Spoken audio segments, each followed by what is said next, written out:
Hello, everyone. Today we're going to be talking about the experiences of grief in the field of OT, and I'm Liberty Harris, a student at the University of Tennessee Health Science Center for Occupational Therapy. Today's learning objectives include learners will identify at least 3 out of the 5 stages of grief and the type of progression that it makes. Learners will list examples of how OT can aid in mental health, grief, and loss in children and end-of-life care. And lastly, learners will identify ways they plan to handle grief as future practitioners. So, before getting started, I would like everyone to reflect on a time that they possibly experienced grief. What were your emotions like during that time? Did it have a negative impact on you or a positive impact? Just overall, how did it make you feel and how did it impact the occupations that you engage in? So, some of you may or may not know, but I lost my sister 6 years ago unexpectedly to a heart condition. And at that time, I can say my emotions were anger, they were hatred, I felt empty, I felt like I didn't want to do anything, and it kept me from doing things that I once did. So if you think about this and apply it to future clients that we may have that have experienced grief, this may have a major impact on their engagement in occupation. So it's best to know about the client and things that you can do to help them achieve the best quality of life possible. So, what is grief? It's a keen mental suffering or distress over affliction or a sharp sorrow or painful event. So, in the pictures beside it, you can see grief can be anything from death of a loved one to the loss of a job, the loss of a family or friend, the death of a pet, or even the loss of an aspiration that you once had. So this video is going to explain some of the stages of grief, along with how grief can impact your physical and mental health. Listen, there's no right or wrong way to deal with the loss of a loved one. You can expect grieving to be rough, and it's different for every single person. Another important thing, it's not just a matter of coping with loss. It's about coping with change. And that, Wellcasters, takes a lot of time.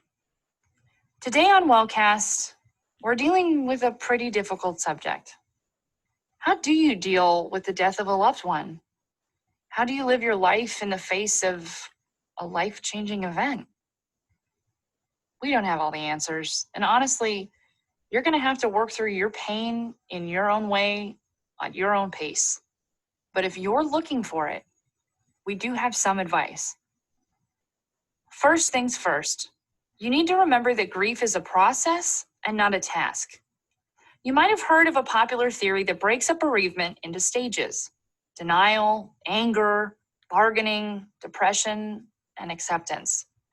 While you might identify with some or all of these steps, you got to remember that grief is less like a staircase and more like a roller coaster. There are peaks and dips, and they don't always happen in predictable ways. You might feel better for a while and then worse, and that's okay. It's natural to have an uneven journey with your grief. Don't be afraid of the pain. You shouldn't try to stuff your sorrow away into a place where you don't have to deal with it. It's just going to stay there. In order for you to work through your grief, you're first going to have to acknowledge that it exists. There are a lot of ways to do this. You might have to be alone for a bit. Maybe you need to write down your feelings in a journal or talk to someone. Do things that make you happy. When you're grieving, it's sometimes difficult to hold on to who you are. After all, so much of your energy is focused on the mourning of your loved one, which is fair, but it's easy to get sucked into a mind space where you can't even remember your former self. We want to tell you it's okay to take time to do the things that make you feel like yourself and give you joy. Recognize the relationship between the mind and the body. When you're experiencing grief, it's really easy to forget the things that you usually do as a matter of routine. Taking a shower, getting enough sleep, eating. Neglecting your physical health is only going to take a greater toll on your mental health, which is taking a pretty significant hit right now. So do yourself a favor and do us a favor and make an effort to take care of you. It's what your loved one would want. Reach out. Well, casters, if you take nothing else away from this episode, please remember this. You do not have to be alone in your grief. If your feelings are too overwhelming for you to sort out, that's okay. But go to someone else for help. It can be someone you know, a family member or a friend, or it can be a therapist or a professional who knows how to help people deal with this exact situation that you find yourself in right now. Just the act of talking out loud about your feelings can be incredibly cathartic. Finding someone who can help you sort them and work through them is even better. So, as they mentioned, grief can have major implications on your physical health. This includes disturbances in sleep patterns, fatigue, possibly from not eating or not getting enough sleep, a weakened immune system, an increase in anxiety and depression, increase in muscle aches and pains, and for older adults, a higher risk for heart attack. And then for most individuals, just the absence of emotion, because after losing someone or something that was important to you can leave you with an empty feeling.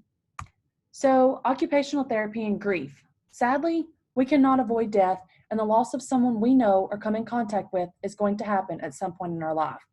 Addressing loss is integral to a holistic, client-centered treatment approach. When someone experiences grief, they're more likely to self-isolate, which in turn can increase the chances for separation distress, which is the loneliness that someone experiences from a loss.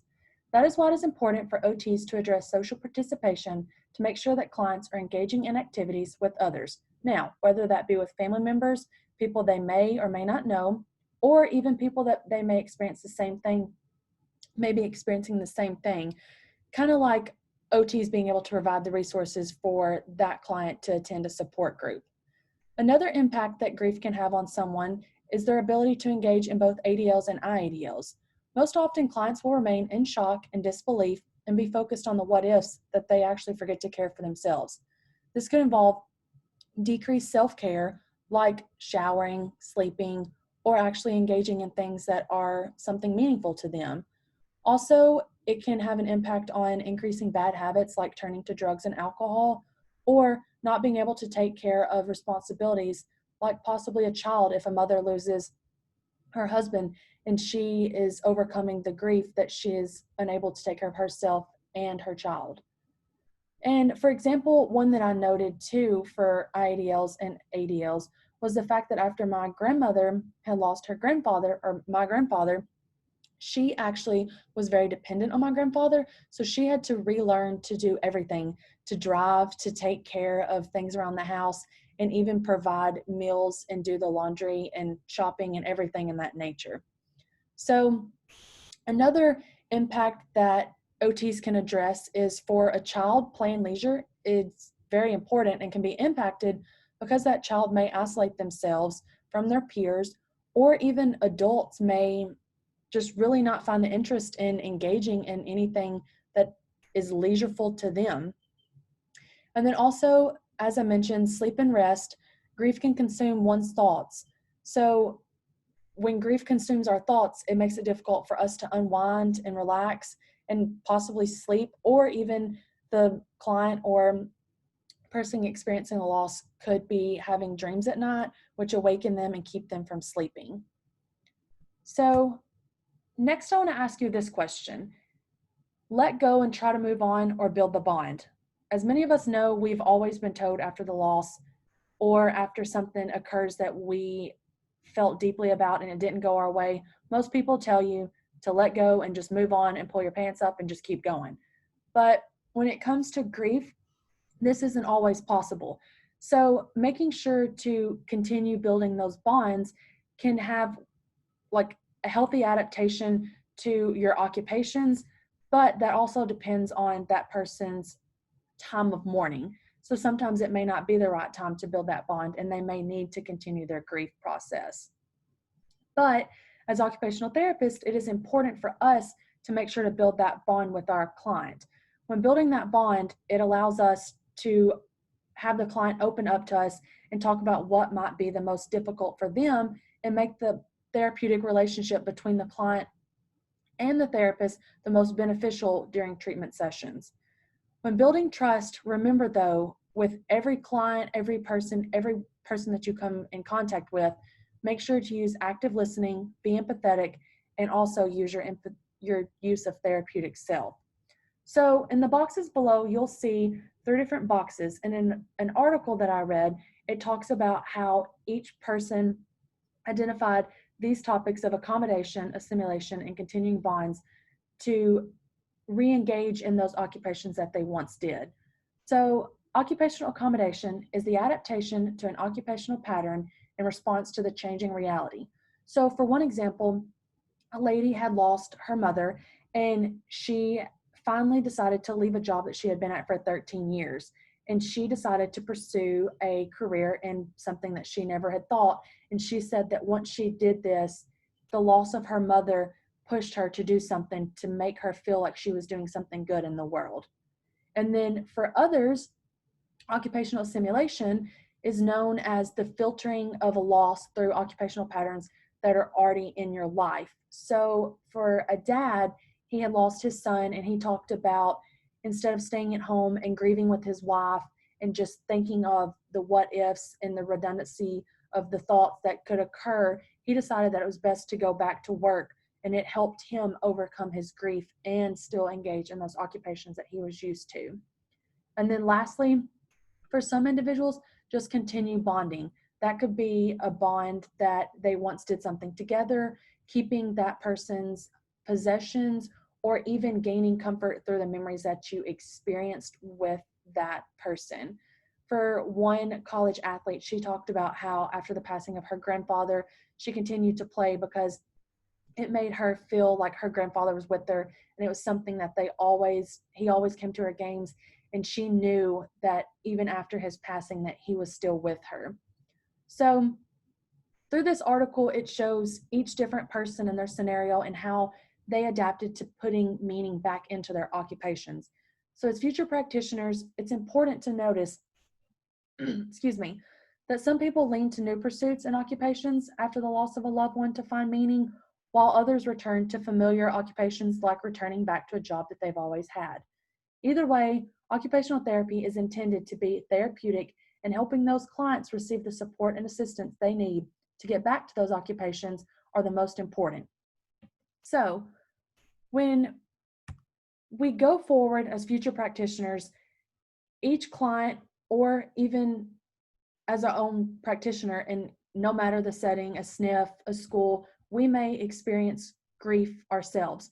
So it's important to know that we are going to help others cope, but we also may have to cope from loss ourselves.